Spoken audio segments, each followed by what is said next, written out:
ఈ రోజుల్లో సాధారణంగా కనిపించే సమస్య హెయిర్ ఫాల్.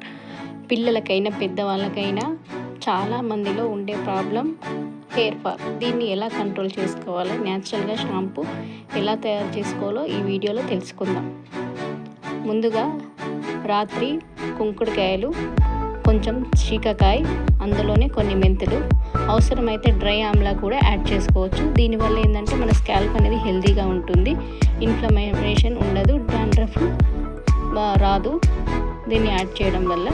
ఇలా రాత్రంతా నానబెట్టుకున్న తర్వాత మార్నింగ్ లేవగానే కుంకుడుకాయలోని గింజలన్నీ తీసేసి ఒక 10 మినిట్స్ వరకు దీన్ని బాయిల్ చేయాలి. బాయిల్ చేసిన తర్వాత మనకు ఈ లిక్విడ్ని చల్లార్చిన తర్వాత మనం ఒక బౌల్లోకి తీసుకొని మిగిలిన మన ఈ శీకాకాయ కుంకుడుకాయల పేస్ట్ని మనం మిక్సీలో వేసి పేస్ట్ లాగా తయారు చేసుకోవాలి. ఇది మన కుంకుడుకాయ రసంలో కలిపినాక దాన్ని మనం స్ట్రెయినర్ తోటి స్ట్రెయిన్ చేసుకొని దాన్ని మనం షాంపూగా యూజ్ చేసుకోవచ్చు.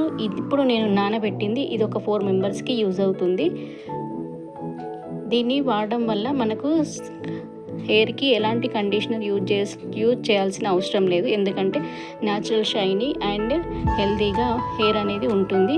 దీనివల్ల మేము 1 మంత్ నుండి వాడుతున్నాము. హెయిర్ ఫాల్ అనేది చాలా వరకు కంట్రోల్ అయిపోయింది. మీరు కూడా తయారు చేసుకొని వాడండి. Thank you.